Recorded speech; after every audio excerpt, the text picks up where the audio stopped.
சாதாரண ஜனங்கள் எல்லாரும் ஓடி வந்து என்ன கேட்டார்கள், நாங்கள் என்ன செய்ய வேண்டும்?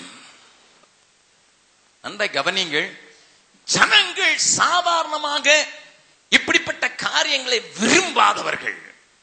ஜனங்களுடைய இருதயம் இப்படிப்பட்ட காரியத்தை விரும்புகிறதில்லை. ஏனென்றால் இவனுடைய வார்த்தைகள் மிகவும் கடினமானவைகள், மிகவும் மிகவும் கடினமானவைகள். இதை விரும்புவதில்லை. அந்த ஜனத்தை தொடுகிற ஒரு வார்த்தை, ஒருவேளை நீங்கள் சொல்லலாம் ஜனங்கள் தான் அப்படி இருந்தார்கள் என்று. அடுத்தாற் போல் வாசிக்கலாம் 3வது அதிகாரத்தில் 12வது வசனம். ஆயக்காரரும் ஞானம் ஸ்நானம் பெற வந்து அவனை நோக்கி போதகரே நாங்கள் என்ன செய்ய வேண்டும் என்று கேட்டார். நல்லா கவனிங்கள் ஐயா, அவன் சாதாரண மனிதர்களை மாத்திரம் தொடவில்லை, அவன் தொட்டது வருவாய் துறையில இருக்கிற ஆயக்காரர்கள், ரெவென்யூ ஆபீஷியல்ஸ். நன்றாய் கவனிங்கள். He was touching the other level. இன்றைக்கு நம்முடைய கூட்டங்களுக்கு ஏராளமான கூட்டம் வந்தால் எப்படிப்பட்டவர்கள் வருகிறார்கள் என்பதை குறித்து நாம் கவலை இல்லாமல் எண்ணிக்கையை மாத்திரம் கொண்டிருக்கிறோம். தேவன் உங்களோடு கூட இடைபடுவாராக. வருவாய் துறையிலே அல்லது அந்த நாட்களிலே அன்றைக்கு இருந்த அரசாங்கத்துக்கு வரி வசூலிக்கிறதற்கு ஏற்படுத்தப்பட்ட ரெவென்யூ ஆபீசர்ஸ் அவர்களும் வந்து நாங்கள் என்ன செய்ய வேண்டும்? நன்றாய் கவனிங்கள். நீங்கள் கிராமத்திலே ஊழியம் செய்கிறவராயிருக்கலாம் அல்லது பட்டணத்திலே ஊழியம் செய்கிறவராயிருக்கலாம். அவர் உங்களோடு கூட அவர்களை நீங்கள் சந்திக்கும் போது இந்த காரியத்தை நீங்கள் மனதில் வைத்துக் கொள்ள வேண்டும். கீழே இருக்கிறவர்களை மாத்திரம் நான் தொட முடியும் என்று நீங்கள் தங்கிவிடாதீர்கள். எனக்கு கொடுக்கப்பட்ட திறமை இவ்வளவுதான், என்னுடைய படிப்பறிவு இவ்வளவுதான் சொல்லாதீர்கள். உங்கள் மேல அபிஷேகம் இருக்குமானால் நீங்கள் மேல் மட்டத்தில் இருக்கிற அதிகாரிகளையும் அசைக்க முடியும். தைரியமாக நான் சொல்கிறேன். பீகார்ல இருக்கிற அசம்பிளி ஸ்பீக்கர் அவர் கிறிஸ்தவர் அல்ல, அவர் பேர் உதய் நாராயண் சௌத்ரி. அவர் நான் கூப்பிடாமலே என் வீட்டுல வந்து உங்க வீட்டுல வந்து தங்கிட்டு போனா சமாதானமா இருக்குதுன்னுட்டு 3 தடவை வந்து என் வீட்டுல வந்து தங்கிட்டு போறாரு. என்னன்னு கேட்டேன். ஒரு நாள் என் கூட சேர்ந்தவங்க, அடிக்கடி இங்க வந்துடுறீங்களே ஸ்பீக்கர், என்னாச்சுன்னா, எங்க என்ன இருக்குன்னு எனக்கு தெரியுது ஐயா. நான் எதுக்கு பெருமைக்காக சொல்லவில்லை அருமையானவர்களே, பெருமைக்காக சொல்லவில்லை. தேவ அபிஷேகம் மண்ணில் இருக்கும்போது நீ சாதாரண காரியங்களை மாத்திரமல்ல உயர் அதிகாரிகளையும் சந்திப்பதற்கு உன்னுடைய நோக்கத்தையும் உன்னுடைய அபிஷேகத்தையும் நேர்படுத்திப்பா. நன்றா கவனிங்க.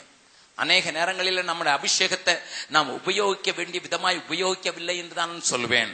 என் மேல் இருக்கிற அபிஷேகத்தின் அளவை நான் உபயோகப்படுத்த வேண்டிய அளவுக்கு உபயோகப்படுத்தினால் அது எல்லா மட்டத்தில் இருக்கிறவர்களையும் அசைத்துத்தான் ஆக வேண்டும். அடுத்த காரியம் பார்க்கலாம். அதை 3வது அதிகாரத்தில் இன்னொரு வசனத்தை பார்க்கலாம். 14வது வசனம். போர்ச்சேவகரும் அவனை நோக்கி நாங்கள் என்ன செய்ய வேண்டும் என்று கேட்டார். நல்லா கவனிங்க.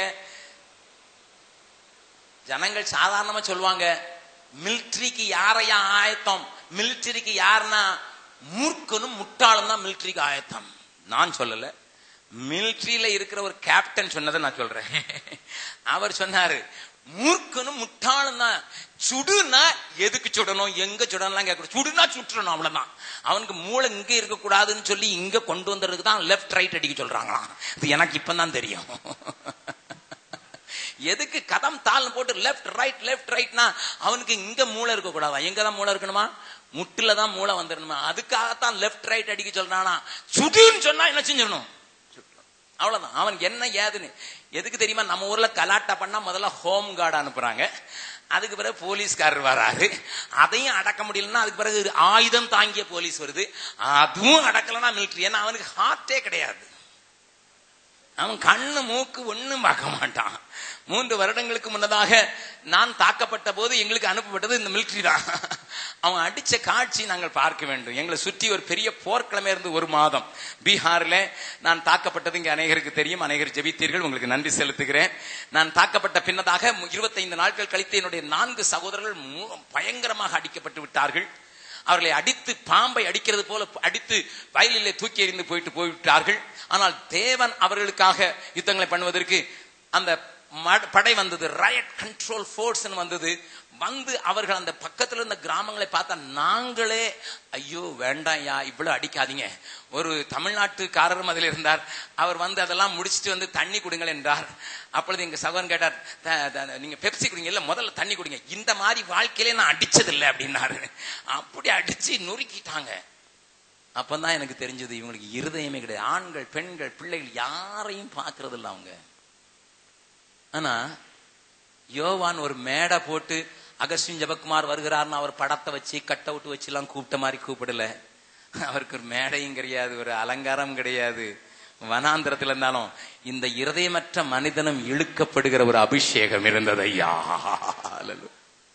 அவனும் வந்து அதே கேள்வி கேட்கிறான். என்ன கேட்கிறான்? நாங்கள் என்ன செய்ய வேண்டும்?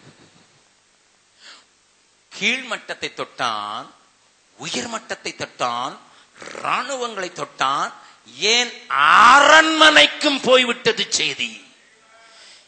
ஏரோது, நீ சகோதரனுடைய மனைவியை வைத்துக் கொண்டிருக்கிற சரியில்லை என்று சொன்ன செய்தி அரண்மனையும் கலக்கிட்டு, நல்ல பக்கத்துல கை சொல்லுங்க, நீ கிராமத்துல இருந்தாலும் உங்க சத்தம் அரண்மனையில துணிக்க முடியும். அல்லேலூயா. சொல்ல நாங்க கிராம ஊழியக்காரர் பிரதர். இவனுக்கு கிராமமும் கிடையாது, இது வனாந்தர ஊழியக்காரன். அல்லேலூயா. இவனுக்கு ஒன்னும் பெரிய டை கோட்டு டை எல்லாம் மாட்டவும் தெரியாது.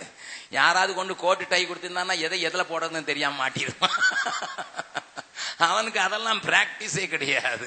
இது தாவீது சொன்ன மாதிரி, எப்பா இதெல்லாம் போட்டுக்கிட்டு என்னால யுத்தம் பண்ண முடியாதுப்பா, எனக்கு ஒண்ணுதான் தெரியும், அபிஷேகம் என்னை வழி நடத்துமா. அல்லேலூயா. எங்கு செல்ல வேண்டும், என்ன சொல்ல வேண்டும், வழி நடத்தும் ஆவியானவரே. எங்கு செல்ல வேண்டும், என்ன சொல்ல வேண்டும், வழி நடத்தும் ஆவியானவரே. விருப்பம் இல்லாத இடங்களுக்கு செல்லாமல் தடுத்து நிறுத்தும் ஆவியானவரே. விருப்பம் இல்லாத இடங்களுக்கு செல்லாமல் தடுத்து நிறுத்தும் ஆவியானவரே. ஆவியானவரே, ஆவியானவரே, பரிசுத்த ஆவியானவரே. ஆவியானவரே, ஆவியானவரே, பரிசுத்த ஆவியானவரே. எங்களுக்குள்ளே வாசம் செய்யும் ஆவியானவரே, இந்நாளில் உம் சித்தம் போல் நடத்தி செல்லும் ஐயா. எங்களுக்குள்ளே வாசம் செய்யும் ஆவியானவரே, இந்நாளில் உம் சித்தம் போல் நடத்தி செல்லும் ஐயா. நல்ல கவனிங்க.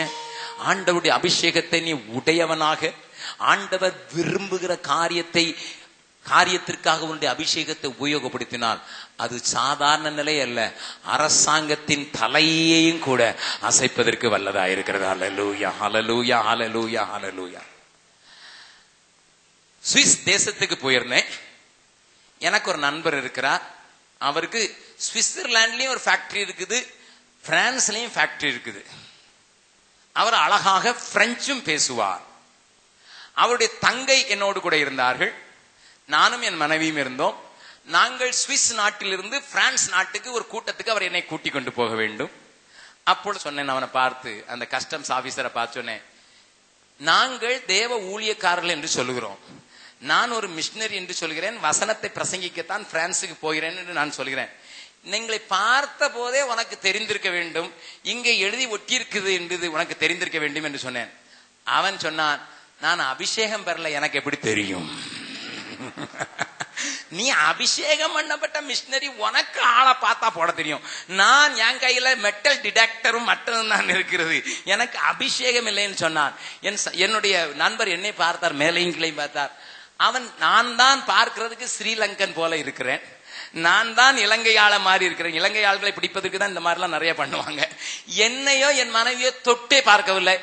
என்னோடு கூட வந்த அவருடைய சகோதரி பேண்ட்ல இருக்கிறாள், பனியன் போட்டிருக்கிறாள், ஒரு கோட் மட்டும் போட்டிருக்கிறாள். அதை கழட்டினாள்.